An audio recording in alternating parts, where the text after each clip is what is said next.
Students, स्वागत है आपका अपने YouTube चैनल हिंदी डेस्टिनेशन में और मैं आपकी सुमन मैम। बच्चों, आज मैं आपके लिए लेकर आई हूँ कक्षा 6 एनसीईआरटी की हिंदी पाठ्य पुस्तक मल्हार का नवा पाठ मैया मैं नहीं माखन खायो, जिसकी रचना महाकवि सूरदास ने की है। महाकवि सूरदास ने इस कविता को ब्रज भाषा में लिखा है और ये एक बहुत ही सुंदर और प्रसिद्ध कविता है। इस कविता में महाकवि सूरदास ने श्री कृष्ण की बाल लीलाओं का बहुत ही सूक्ष्म और स्वाभाविक वर्णन किया है। कविता को पढ़ने से पहले हम ये जान लेते हैं कि ये पंक्ति मैया मैं नहीं माखन खायो श्री कृष्ण माँ यशोदा से क्यों कह रहे हैं। हुआ ये कि श्री कृष्ण ने गोपियों के घर से मक्खन चुरा के खा लिया है। गोपियां माँ यशोदा के पास शिकायत लेकर आती हैं कि मैया तेरे बेटे ने हमारे घर से मक्खन खाया है। माँ यशोदा जब श्री कृष्ण को डांटती हैं तो श्री कृष्ण अपने आप को निर्दोष साबित करने के लिए निश्चलता के साथ माँ यशोदा से कहते हैं, मैया मैं नहीं माखन खाई। कि माँ यशोदा मैंने मक्खन नहीं खाया है। श्री कृष्ण के मुंह पर मक्खन लगा हुआ है लेकिन फिर भी वो इस बात को स्वीकार नहीं कर रहे हैं। भोर भयो गैयन के पीछे, भोर मीन्स सुबह, भयो हुई, गैयन के पीछे गायों के पीछे, यानी सुबह होते ही मैं गायों के पीछे चला गया। मधुबन मोहि पठायो, तुमने मुझे मधुबन में भेज दिया था। मधुबन में तुमने मुझे सुबह होते ही गायों के पीछे भेज दिया था। पठायो मतलब भेज दिया। चार पहर बंशी बट भटक्यो, एक दिन में कितने पहर होते हैं? 8 पहर होते हैं, यानी 3 घंटे की समयावधि को एक पहर बोला जाता है। तो श्री कृष्ण कहते हैं कि 4 पहर, 4 पहर मीन्स 12 घंटे। बंसी वट भटक्यो, मैं बंसी वट के आसपास भटक रहा था, यानी मैं गायों को पूरे दिन से चरा रहा था। सांझ परे घर आयो, और जब शाम हुई तब मैं घर आया, यानी मैंने मक्खन कब खाया। मैं बालक बहियन को छोटो, अब और क्या तर्क दे रहे हैं श्री कृष्ण। मैं बालक, मैं बच्चा हूं, बहियन को छोटो, बहियन मतलब बाजू, मेरे तो छोटे छोटे हाथ हैं।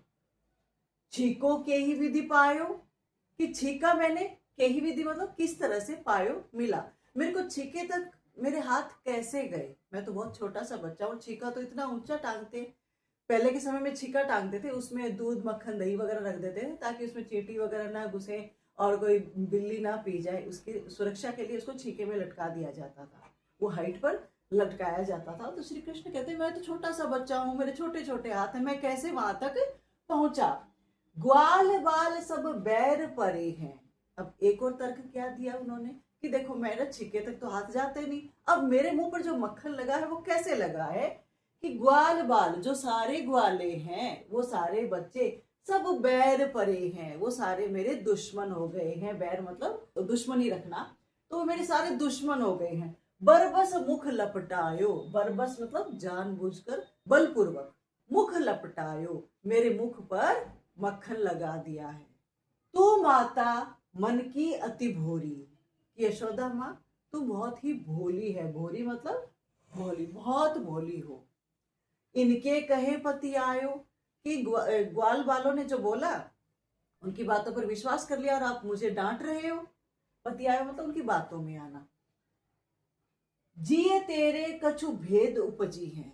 अब देखो श्री कृष्ण माँ यशोदा को इमोशनली ब्लैकमेल कर रहे हैं, अपनी बात मनवाने के लिए उन्होंने दूसरा पैतरा अपनाया। क्या कह रहे हैं? जिए, जिए मतलब मन, हृदय, तेरे कछु भेद उपजी हैं, भेद मतलब अंतर।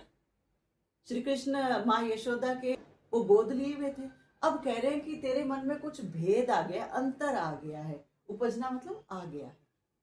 जानी परायो जायो, कि तुमने मुझे पराया जाया समझा है, दूसरे का पुत्र समझा है, इस वजह से तुम मुझे डांट रही हो। ये ले अपनी लकुटी कमरिया, ये ले अपनी, लकुटी मतलब क्या होता है? लकड़ी। ग्वाले लकड़ी अपने साथ रखते हैं और कमरिया कंबल या एक कपड़ा ओढ़ने का बच्चे रखते हैं ग्वाले, उसके लिए कि लो अपनी लकड़ी ले लो और अपना कंबल ले लो, मैं आगे अब ये काम नहीं करूंगा। बहुत ही नाच नचायो, तुमने मेरे से बहुत काम करवा लिया है, बहुत डांट लिया है, अब मैं ये काम करूंगा ही नहीं, मैं सब कुछ छोड़ रहा हूं। सूरदास तब बिहसी जशोदा, बिहसी मतलब हंसी। सूरदास जी कहते हैं ये सुन करके माँ यशोदा को हंसी आ गई।